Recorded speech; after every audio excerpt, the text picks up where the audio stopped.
My position has always been, I think the United States should cut off aid to Israel unless it removes the settlers from the West Bank. What do you think of that? Um, no, I don't think that's a good start for many reasons. Yeah. Okay. Well, I, you agree that the settlers in the West Bank are a problem. Yes? no, they're a huge problem. Yeah. Okay. Do you agree that they are one of the primary sources of antagonism for the entire region? Like Hmm. one of the primary sources of um, inflammation of all of the hostilities in the Middle East? Yeah. Okay. So why do you not think that we should aid Israel by providing the anti-settler faction in Israel, which is significant, um, the ammunition, the not the real ammunition, but the Hmm. political ammunition to say, hey, now we have 30, the policy could be something like you have 30 days to remove the settlers from the West Bank, or we begin cutting off aid and military shipments. Why Because would that if not be a good you idea? because if you lay down that offer, you're just going to cut off all the aid. You're not going to get Israel to remove 500,000 settlers from the West Bank, especially it'd be 750,000 if you count East Jerusalem. Um, that's one reason. It's like you're just skipping one step. You're not going to get any settlers removed. You're just going to cut aid to Israel, and then all the leverage is gone. Okay. Second, this has been an issue in the past when America starts to like overextend demands to Israel that even haven't been made by Palestinians. I don't know if you know about Obama and Abbas in late 2000s, but Obama did push Israel for a settlement freeze after there's just a freeze to expanding or building new settlements, Hmm. and it was in exchange for I think entering into like some kind of like truce or peace talks with the PA. The problem was that even Abbas hadn't made that offer. So already you had this issue where the PA was given effectively something like a big concession for free that even they hadn't asked for, and then like the whole dynamic of the negotiation was a little bit confused. I think America can do things that are a bit more realistic, like stopping them from recognizing the new settlements that they've just done, or pushing them to start dismantling outposts, or pushing them to um, even to just to stop expanding outposts, or like don't recognize Okay. any new ones. Yeah, things like that, or deal Let's with crimes. But okay. they have to also be considered within the framework of the negotiations with the Palestinian leaders as well. Okay, so then would you agree? Let's modify the policy. We cut off aid to Mhm. Israel if they allow or legalize any new settlements, starting whatever tomorrow. When we keep jumping to cut off all aid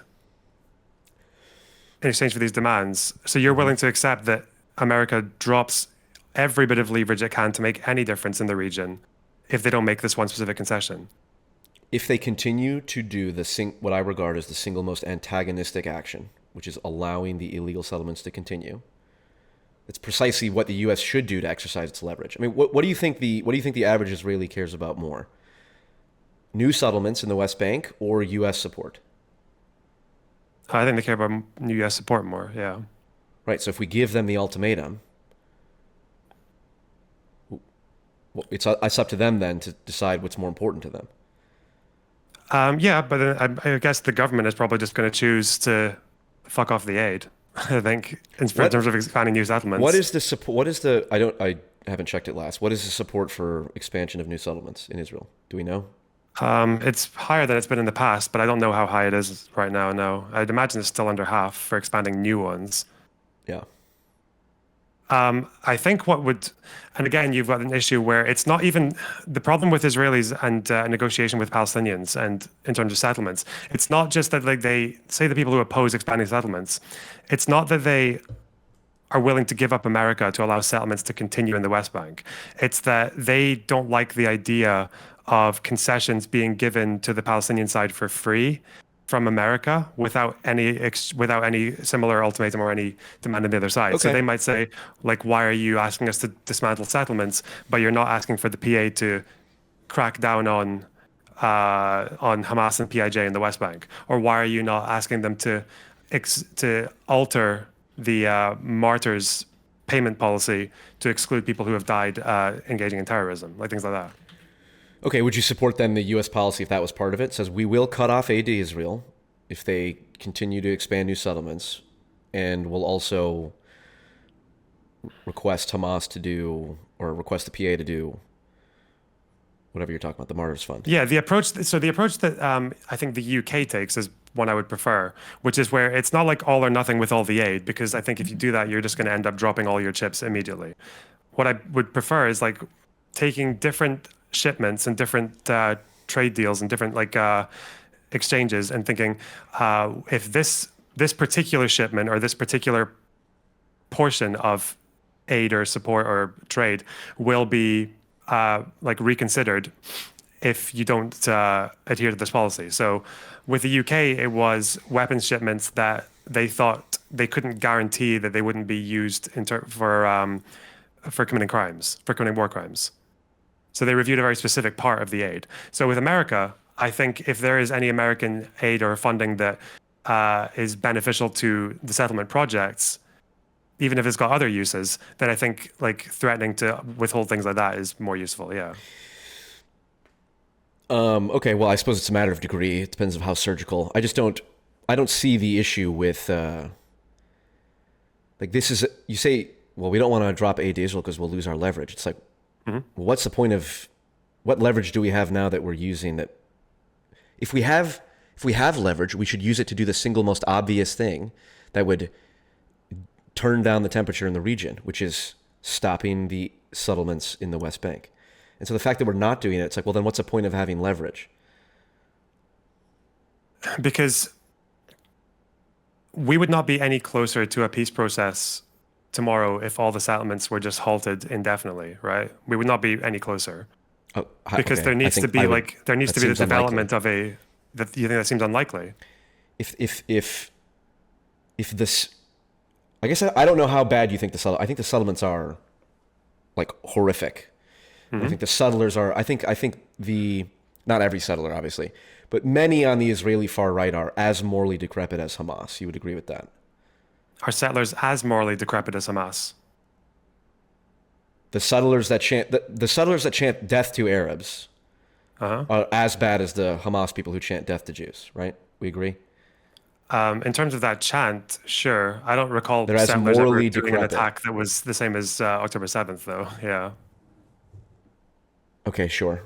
Not in one instance, but what are the numbers in terms of settler killings in the West Bank over the course of... That's fairly hard to say, because usually, I think every year there's about between 150 and 250 pre-October 7th deaths in the West Bank. But to get a breakdown over how many of them were IDF killings of terrorists, or IDF killings of civilians, or settler killings of civilians, or fights that took place, yeah, that's really hard to split up. But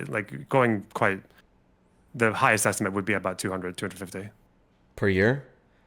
Yeah, although it's almost Over how definitely many lower than that years? for just specific settler killings of civilians. Okay, over how many years? So the settler violence, that's hard to say, because since I don't know what the death rate was on the West Bank since the 6-Day War. We could look it up though, if you want. That's Yeah, the West Bank I don't know. per I don't know the year numbers. over time. Okay. And this, you'd also be including defensive shield, which was nothing to do with settler violence. So that's a really difficult thing to gauge. Okay, well then... Yeah, I think, if we're going to go with settler killings, I don't know, I would average it to maybe settlers actually murdering people is probably, I'd imagine it's actually the minority of deaths in the West Bank. Most deaths in the West Bank, I think, are by the IDF. Sure, but like you said, you have to combine the fact the IDF protects the settlers and it overlaps. It overlaps, but when the IDF is actually killing people in the West Bank, it's usually not when they're defending settlers. It's usually when they're doing raids.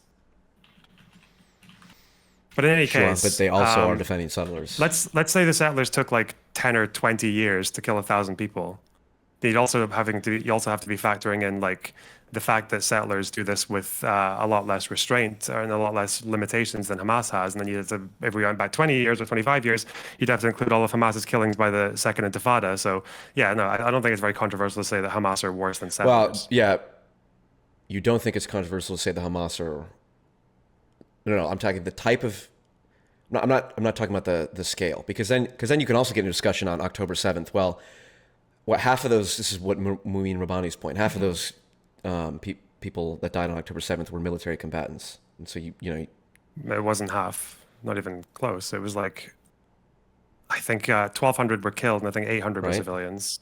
It wasn't half, Okay, so what was it, 400? something like that. But then Okay, also so that doesn't tell you 30%. that much about that doesn't tell you all that much about Hamas's intentions either, though, right? Because the reason Hamas killed that proportion of Okay, militants was because they were breaking through the militants to get to the civilians. So, like, we know what Hamas would do if they had free reign over Israel proper, right? They would yeah. be they'd be murdering like scores and scores and scores of times more than the settlers do in the West Bank. I think that's, no, I don't believe that. Like, You don't think so? Do you agree that Ben Gvir is as bad as any Hamas member? No. Okay. I think Ben Gvir is insane. He's horrible. You think that if Ben It's- Gvir, you want to talk about intentions, you think if Ben Gvir was prime minister, let's say, you think that he would have better intentions for Hamas than Hamas does for Israel? He would have That's- better intentions for Hamas, you're saying? I'm asking you, do you think Ben Gvir's attitude, if Ben Gvir were prime minister and he were ordering the IDF around, you think Oh, Ben okay, Gvir would be treating the Palestinians better than Hamas treats Israel? Yeah, that would probably be a tight contest. I don't know. Yeah, it's not even remotely. It's clear he's beyond insane, and I don't know why you're expressing hesitance on Well, that. he is beyond insane. It's just that he has a lot more, and throughout his career, he's had a lot more access to be able to enact the actions that he might want to in the West Bank. Like he controls the police, or he Right, like arms yeah. settlers himself, right?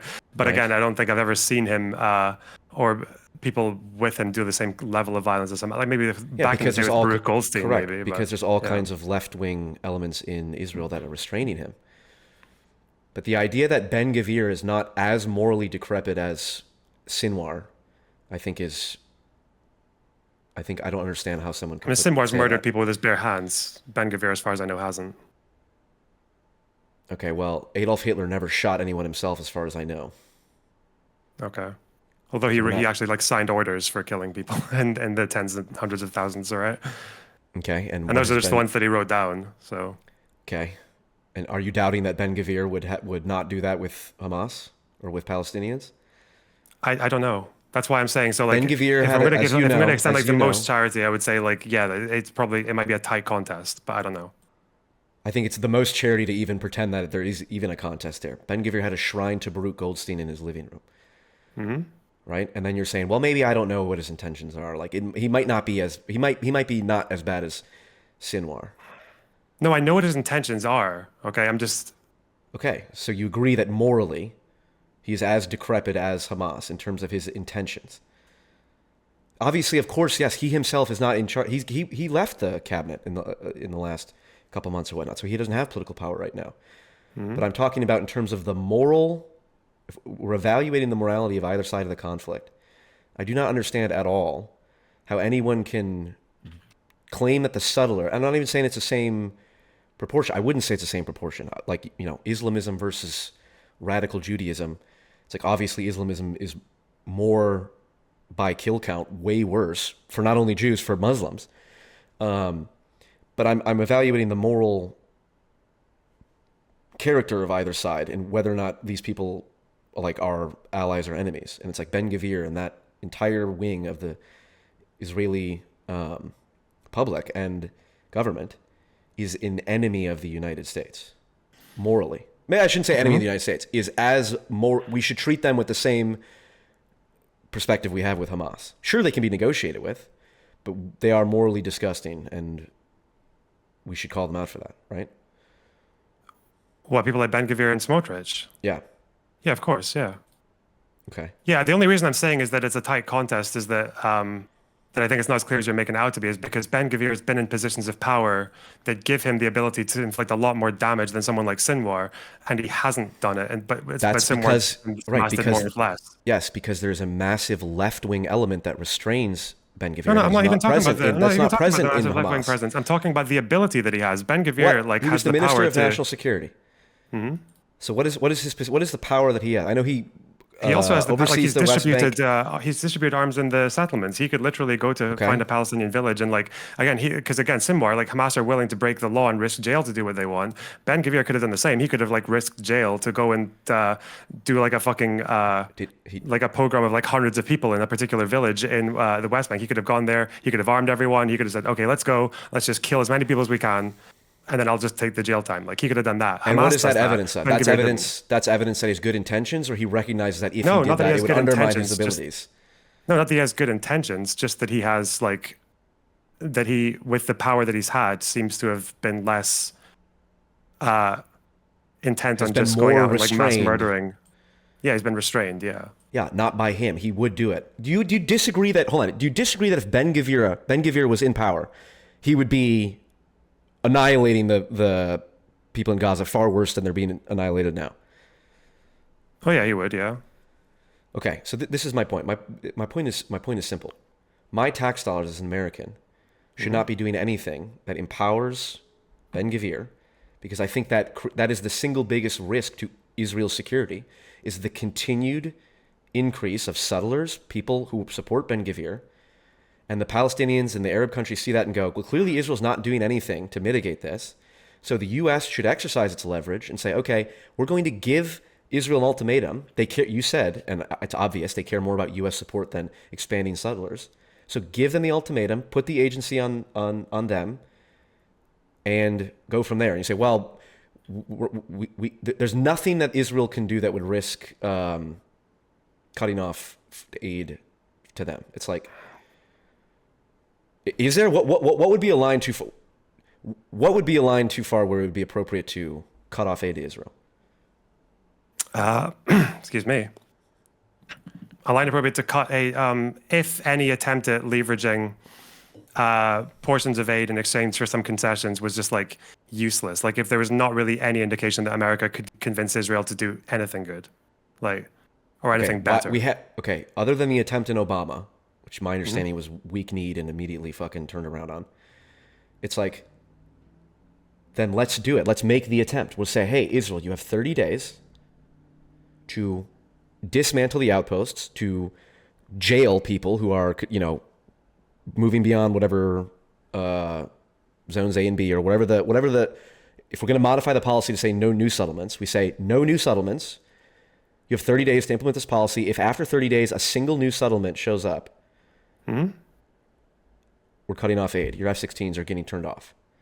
Why? That is a perfect example of using our leverage to help ameliorate the single most antagonistic action going on in the Middle East that could be stopped tomorrow, and is in the interest of Israel's security. It's in the interest of the Arab countries.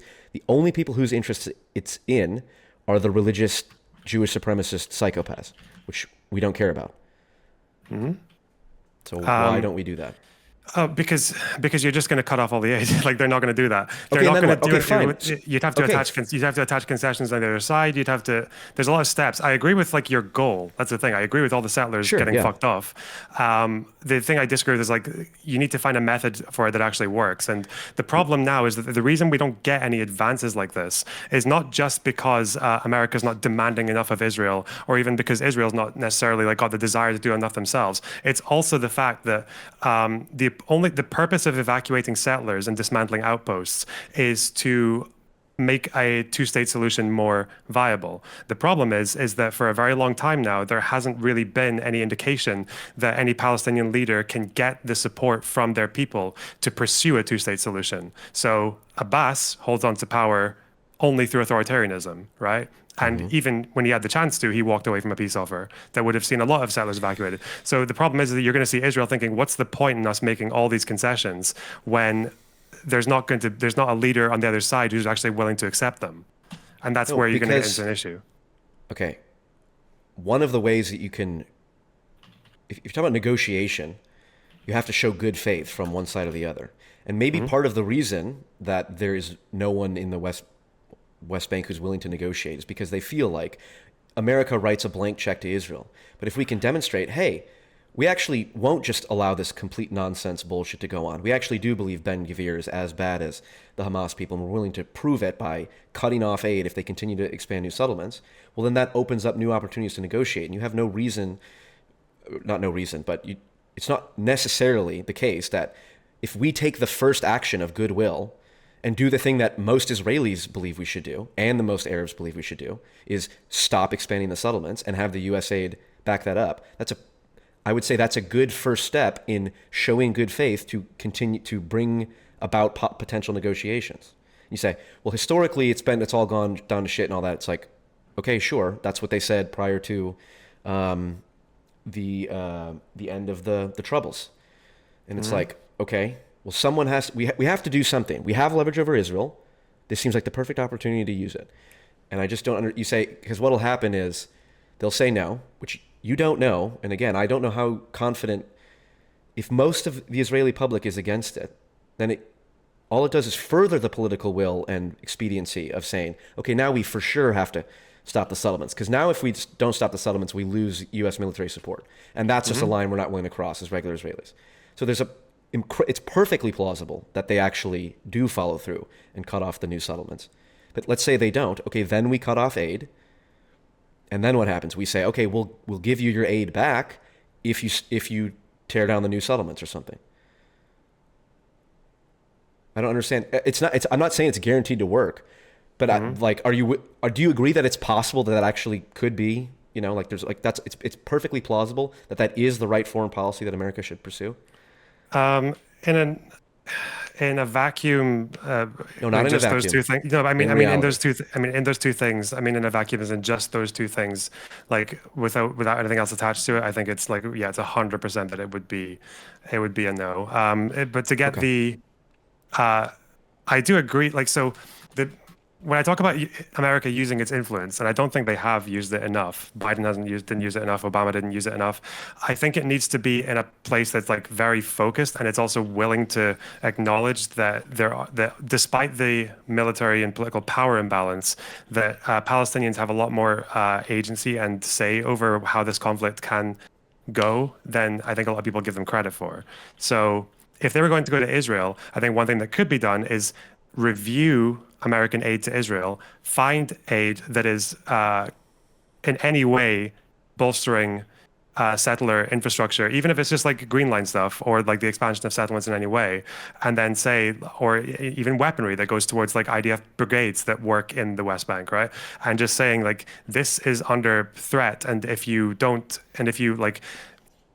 reverse this recent decision, for example, recognizing 22 new settlements for expansion, then that's going to be reviewed and probably axed. I think that can probably lead to a lot more concessions but then also would have to be in line with getting a concession out of the PA as well, which would probably be reforming the martyrdom fund. Yeah, I think the problem with that is it doesn't address the fundamental issue, which is you need to bolster the left-wing case in Israel against the settlers. There cannot be long-term peace and stability if the Israeli far right continues to become antagonistic. And your solution is we'll do all these little things and we won't greenlight settlements. It's like, but that doesn't put the ultimatum to Israel to say, hey, you have to make a choice, settlers or USA to Israel. Your solution specifically doesn't do that. And my point is, for the long-term stability of the region, the Israeli left has to win out, and I think we need to provide them the ultimatum to do that. Now, it's a hypothetical, and we don't know, but. So first of all, I think what I'm saying would be more likely to bolster the left wing, because it's still it's a policy proposal that's actually being done within reason. It achieves a left wing outcome. Left wingers in Israel would support it, and actually, even with the situation that's happening right now, which is America is making more modest demands of Israel. Even with Trump, I think the one modest demand that he made finally was to call for aid to go in. Right, that Trump did actually push that to some degree, and throughout America doing what it's been doing now, the left wing in Israel has been growing in relation to the government. The opposition is growing in popularity and the government is shrinking. So what you're saying, I would argue with the opposite. I would actually argue that what you're saying would bolster the right in Israel, because the right wing in Israel, their whole thing is to tell the Israeli public that the Western world cannot be relied upon. They're going to make extortionate and disproportionate demands towards us. They're not going to hold the Palestinian leadership accountable, and we are better off without them. And the right wing loves to spread that message. They love spreading the message that like this sort of like pro-Palestine student protest movement is like infecting all the way up to the U.S. government. They made the case that it affected Biden as well. So yeah, that's quite dangerous too. Is like the right wingers being able to convince Israeli Jews that that country is actually on their own, because as soon as they feel that way, then the right wing is going to explode. Right. I think that's wrong. I think that the right wing, Benny Morris specifically, this is the broader issue that we need to get out. And I've already said my piece. Again, I don't know. Neither of us know what the future is in terms of what policy would be pushed. It's hard for me to believe that, like you said, the left wing. What percent does the opposition have in the Knesset now? In the Knesset now, they're not a high percentage, but in terms of polling, I think they've been over. Did they overtake the government now? The opposition vote, opposition.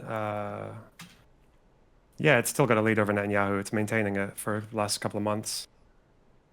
Yeah, so I just don't see it. Just if that's the case, then now's the time to say yes. We're cutting off you're cutting off aid to Israel unless you move the settlements. And the left wing can say, hey guys, either we continue to have U.S. aid, not USAID, but U.S. military aid, or we continue the settlements. And it's just, I don't know. We don't know. But to your point, how do we stop the far right from growing in Israel, or rather? What is the future of the far right in Israel? Benny Morris has pointed out specifically that the far right religious Zionist, religious fundamentalist, more Jewish supremacist end of the spectrum, they have way more kids than the left-wing secular Israelis. And the trend is rapidly growing that it's going to be more and more and more. The far right people are gaining power. So like in 10 to 20 years, the Ben Gvirs could very well be in charge of Israel. Do you agree with that? Potentially. I have no idea. But I think it might take longer than 10 years, but yeah, they are obviously growing quite fast. 20, 30 years. It's like there's like a demographic crisis in Israel. If Ben Gvir and that broad ethos became the dominant power in Israeli government, and let's say they stated explicitly their goals to pursue a Greater Israel project, would you agree then that the United States should view them as a adversary instead of an ally? I don't know what you mean by adversary, but like probably... Like we should be doing things to restrain Israel's power instead of assisting it. We should be sanctioning them. We should be building relations with Turkey and Egypt and stuff to constrain Israel's power. Again, so I'll refer you back to what I just said earlier. Like, I think if it gets to a point where no amount of American anything can achieve any concessions, then that would be a time to just disconnect completely. Yeah. All right. Well, it sounds like we agree. Yeah, I think we agree on the principle. It's just in terms of like the scale and the specifics. Like, I don't think we're going to cut off aid, or because it started with we're going to cut off aid and you evacuate all the settlers. Like when it came to that first one, like when it was like, yeah, we'll cut off aid unless you evacuate all the settlers. To me, I think that's never happening. Like that's just we're cutting off aid. But then it became stop. But then it became like stop new settlements, or then maybe focusing on outposts. Then I think there's more of a conversation there. But it's just but in terms of the principle, of course, I think America should use their influence to rein in the worst excesses of like the Israeli government. Yeah, of course they should. Of course they should. I agree. Yeah, there's no disagreement.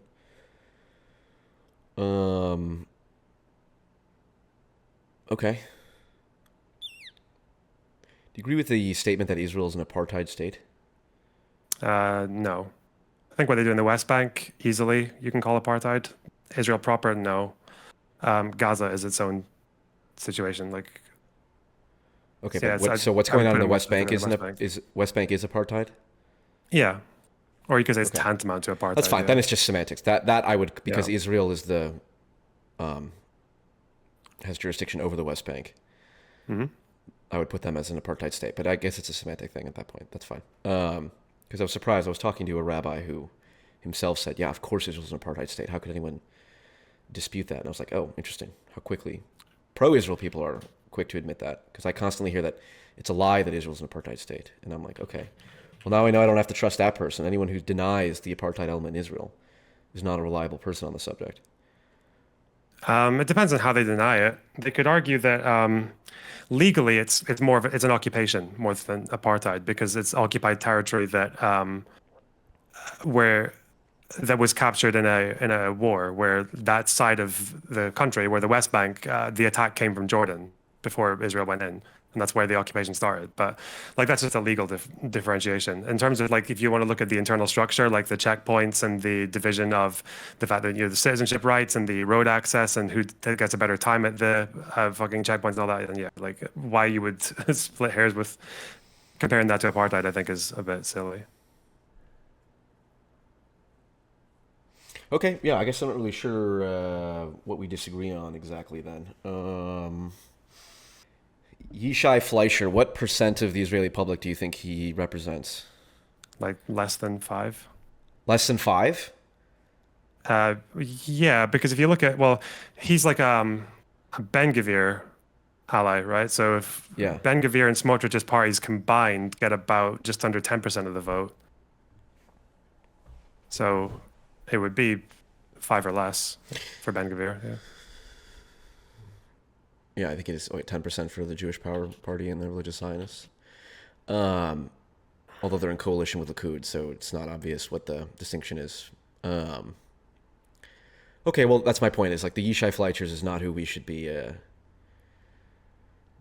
centering our foreign policy. It seems. I trust that there's enough reasonable Israelis who are like, yeah, they're the ones who want the settlements torn down, and the American ultimatum is just cherry on the top. But yeah, that's fair. All right, well, maybe I don't know what else we Did you have any other like I don't know. So if we're talking about the conflict in general, like, do you what your motivation for wanting to cut arms to Israel is that like is the main principle there? And like, do you think America should be cutting support for countries that it currently supports in general? Like, is there an isolationist principle in there, or is it just about wanting to have It's a allies combination that of things. are... It's a combination of things. I mean, I think what's going on in Gaza is immoral, and I think also it's not in our strategic interests. It's a combination of both because, we obviously aren't moral actors in every sense, and we're not really doing much in Sudan. But I just don't like the degree to which Israel exerts influence over the United States, foreign policy in particular. Although Trump appears to be bucking that trend with all the obstacles he's putting up with Netanyahu. So yeah, I just don't think we should get into a war with Iran under any circumstances. That would be one thing. But also, yeah, I think it's immoral. I think long term, it's in America's national security interests to normalize relationships with the Muslim world.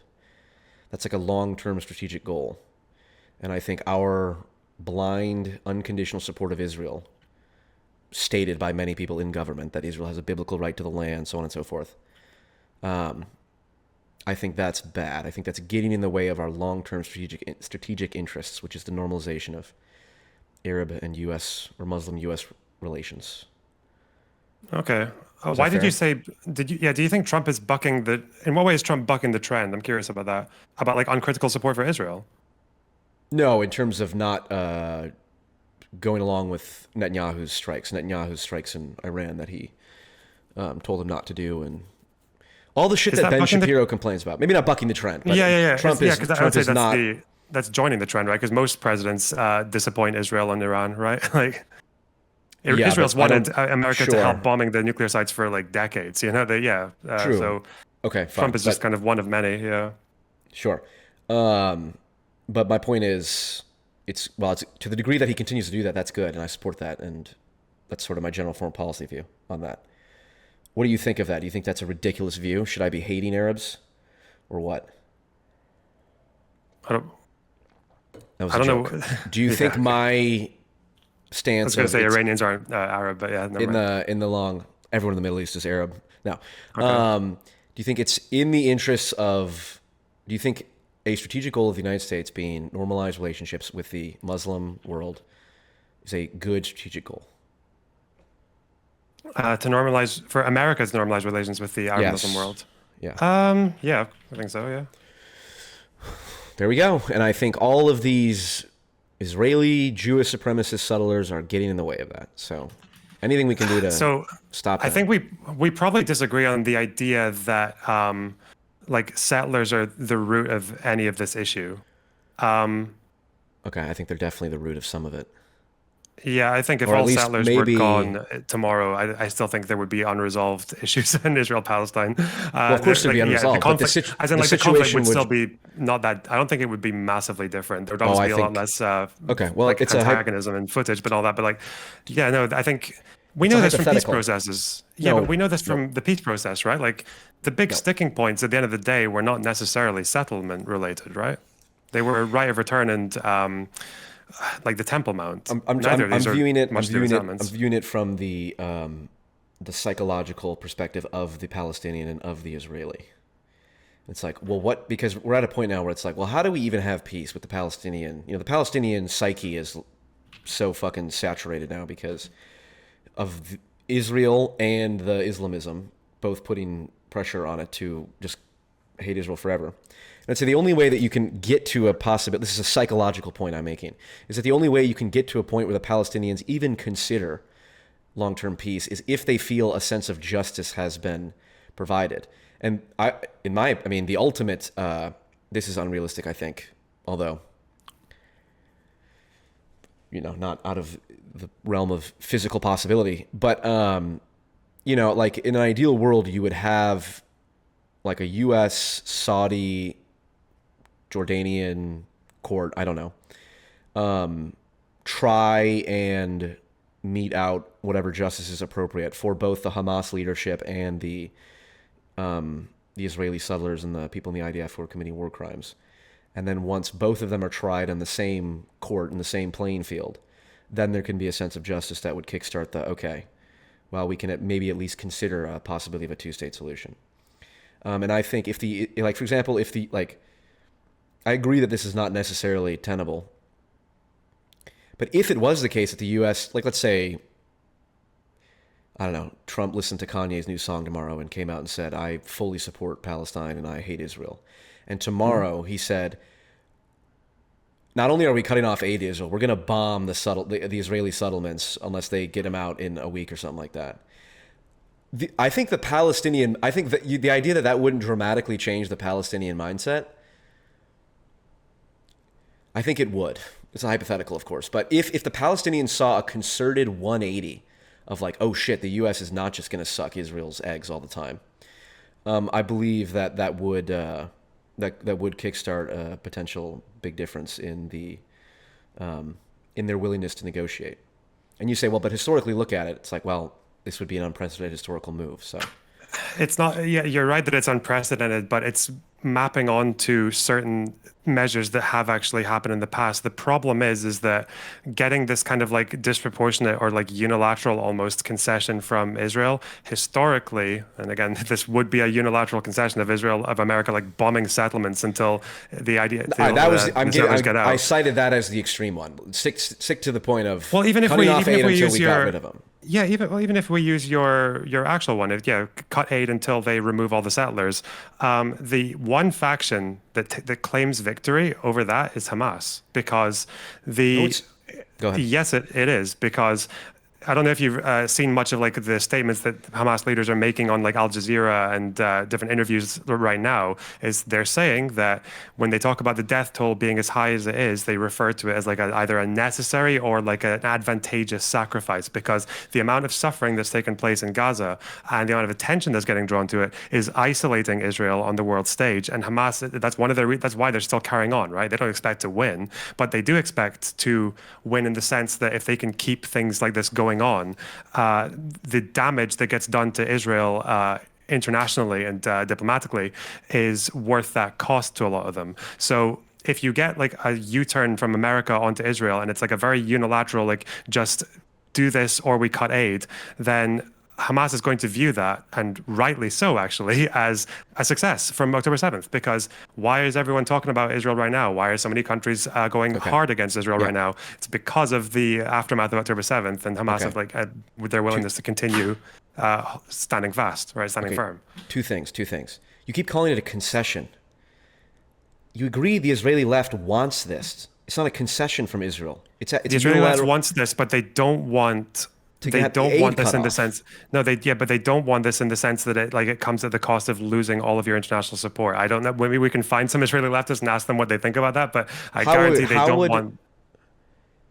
How if we give an ultimatum? Let's say we give the ultimatum: get the settlers out, or we cut off aid.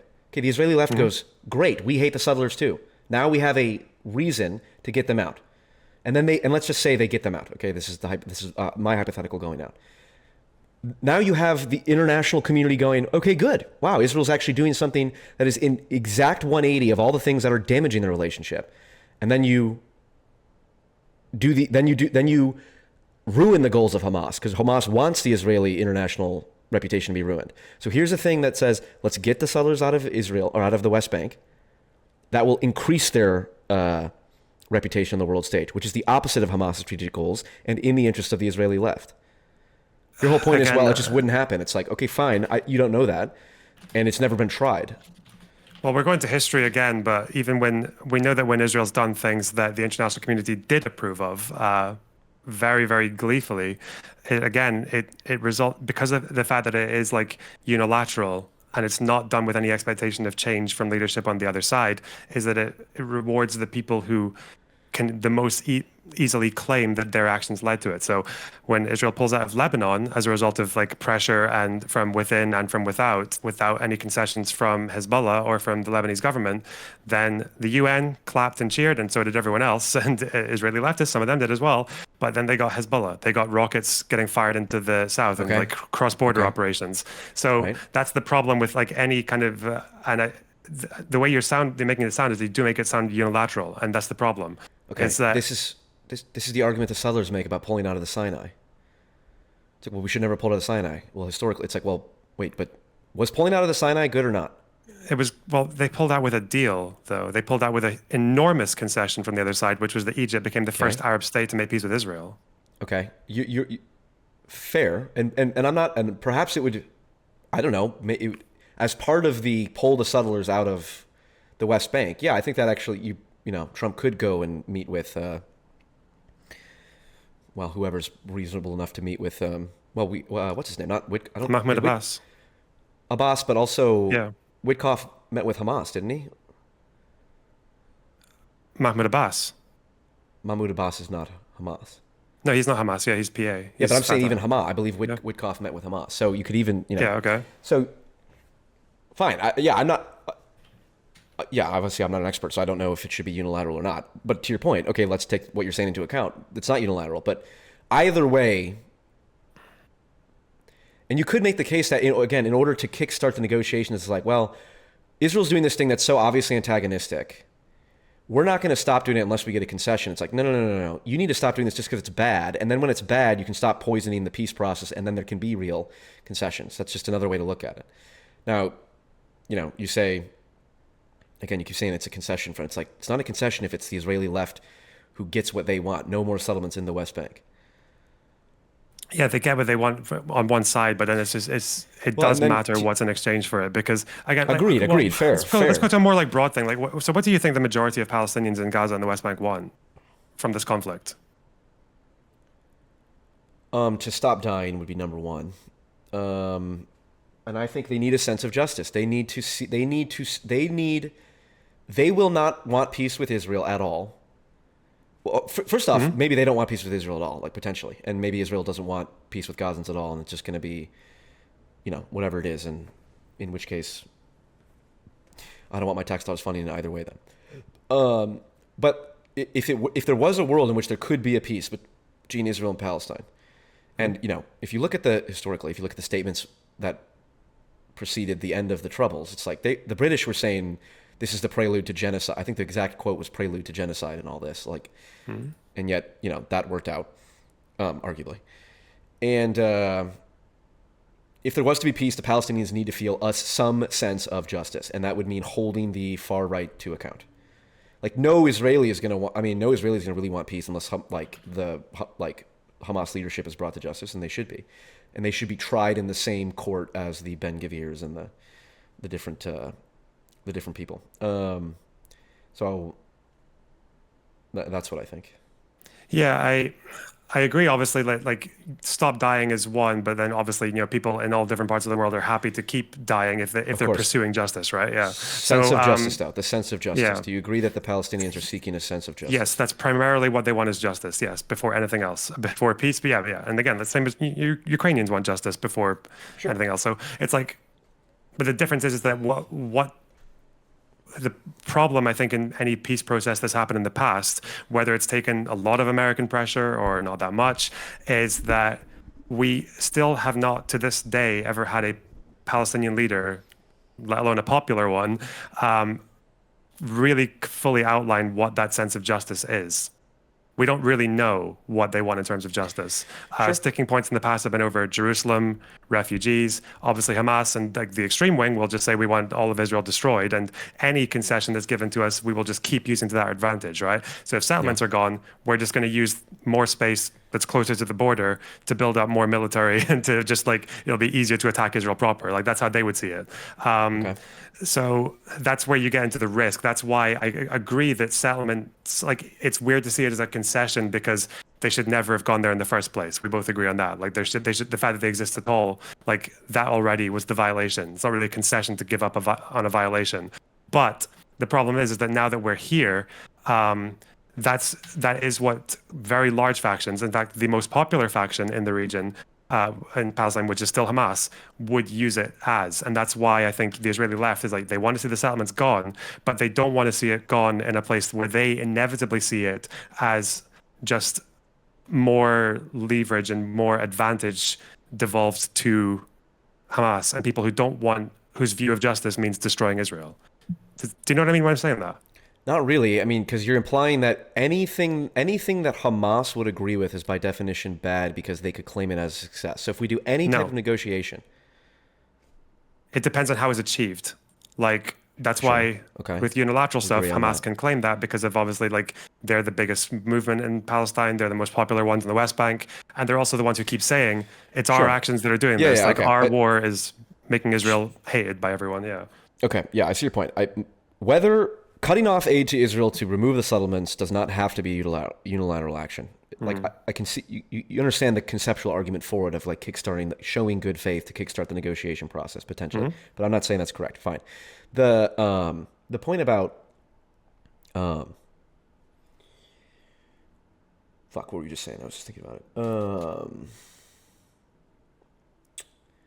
Oh yes, there doesn't seem to be people in Hamas we can negotiate with. Well, first off, that's not necessarily true because we've negotiated the hostage exchanges, so there is someone to negotiate with. Now, whether or not it's a leader who's willing to accept a long-term peace deal, that's your issue, which I think is fair. The question is how we need to create the conditions for that leader to emerge. One of which is, we can get Netanyahu and the Likud out of power, who have been propping up Hamas. Right? Hamas is largely not a creation, but Hamas's existence is directly tied to Netanyahu and the people who prop them up. Do you agree on that? I mean, you could get me to say it in that way, although I might say it for different reasons from you.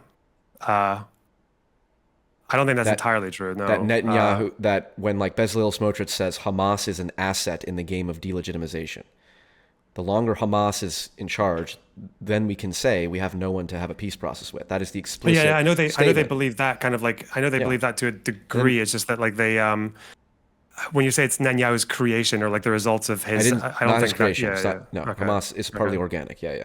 But Netanyahu, there is a good chance that Hamas would not be in power if Netanyahu and his crew of misfits were not propping them up. What do you mean propping them up? Well, I don't know what you're specifically referring to. Yeah. What is the example that they always bring up? The Qatari money going to Hamas. Oh, so this was in 2010s, mid 2010s, when they already were the dominant power in Gaza, right? Yeah. Yeah. Okay. You agree that assisted in propping them up? I mean, yeah, but would you have done it differently? That was humanitarian money when there was a crisis in Gaza. Like, would you have stopped them from doing that? It's a good question. I have to look into it more. When I believe like Benny Morris doesn't deny that this is in part of this is part of Netanyahu's strategy. So Yeah, I Benny don't Morris know. would say Would that, but Benny I think Morris that say it's because the humanitarian problem, aid? yeah. But if you ask Benny Morris, like what they should have done is Yep. he wouldn't say block humanitarian aid money going in. He would say, stop assuming. Yeah, Benny Morris would say, stop assuming Hamas are pragmatists who just need to be shut up with stable humanitarian conditions in Gaza. He would say you should have destroyed them as soon as they came to power, like you should have done this war now, but in like 2008.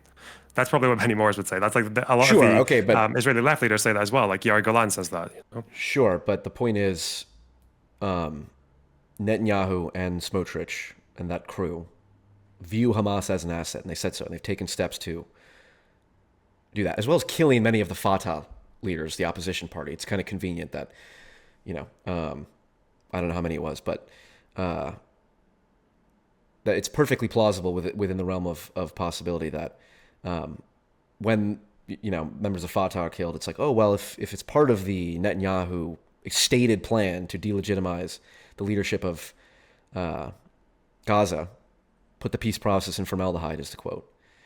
But that's all part and parcel of it. And so getting rid of Netanyahu would help. That's my broader point. Whether but the what was I going to say? Yeah, creating the conditions for a leader to emerge, like that. Like I think it is entirely possible that if the United States does take a serious action to say we're not going to unconditionally support Israel, we are going to give the left-wing Israelis and the Arabs in the region all the political ammunition they need to deal with the Hamas and the far right in Israel. I think that would be a good first step in creating the conditions. And the problem with looking at things historically is, well, if you need to do things that are unprecedented to make big changes. So that's my broader point. My broader point is, or rather my observation is, I think we're aligned on this much more so than I thought. I thought you were a far more Israeli simp. No. According to my comments. Yeah, no, I don't think that. No, that's really simple. I think the problem is that if the question is about the principle of using American pressure to push concessions out of Israel, or if you just get to Israel, not even to concede much, but like to stop doing things that are just harmful to basically everyone apart from the right. Like, yeah, of course I agree with that principle. I think the issue we're running into here is that we're maybe assuming that if America just like hammers down with these like very, very disproportionate demands from Israel, like very like unprecedented levels of demands from Israel, then I think the problem is on the other side, I don't really know what America can do right now to produce like a solid peace partner, or to even encourage one out of the Palestinian side. I think that's the issue. Because if we were in a reality where there was a popular Palestinian leader who was literally saying straight up, like, here is our demands for a two-state solution. Here's our proposal, like down to the nitty-gritty for Jerusalem, here's our solution to refugees, here's our recognition of Israel as a Jewish state in exchange for mutual for us, here's what we'll do in terms of militarization, here's what we want in terms of borders. And that could be worked with quite easily. Then I would support America, and Israel still said no to that. And they kept voting for governments against that. Then I would say America is in every position to just come down like an absolute fucking hammer. The problem is that the peace partner in Palestine has like a massive issue right now, because one, there's no future for Gaza until Hamas is gone. I think that's very clear. And in the West Bank, like, there is a leader there, but that leader is insanely unpopular. He's rejected a peace proposal before without making a counteroffer. And if they had an election in the West Bank tomorrow, Hamas would win in a landslide. So that's where I think there's an issue now, is that the problem is that I don't think any amount of concession from, or like demands from America towards Israel is going to accelerate that process, is going to deal with that issue. Yeah, I agree with everything, and that's where we just disagree. I think something needs to be taken to kickstart the to create the conditions where those things can change. I mean, what is it? Who's the Syrian president now? The former Al Qaeda guy. Like it's it's entirely possible that someone from Hamas could emerge, or who was part of Hamas, that could be a potential partner for peace. I mean, they already do negotiations for hostages. If you can go from Al Qaeda to the president of Syria, you can go from Hamas to someone who believes in the two-state solution. Al-Shara literally like fought when he disconnected from ISIS, Al Qaeda. He fought with them, right? He purged them, and he made a new movement. That's what I mean. Yeah, it's demonstrating that it's possible. All right. Well, I think this was useful. Okay. Listen, if there's anything else you wanted to ask me, or if there's any other like, what do you think Kanye West's new song? What, the Hail Hitler? Ninja Heil Hitta. I don't honestly like. I'm usually quite a sucker for like catchy tunes. It's the first time I've ever heard so many people call something catchy and me not getting it, me not thinking it's even catchy. Though you know what the worst thing about that song is? I don't know. It's not that he says Hail Hitler. Because any schizo on 4chan can make a song that talks about Hail Hitler. The worst part about that song is that it is objectively catchy. I don't get it. I don't know why. I love like catchy hook is like the first thing. I know, anthemic. But my music taste was described as anthemic. Yeah. Interesting. Yeah, I don't get it. I don't know.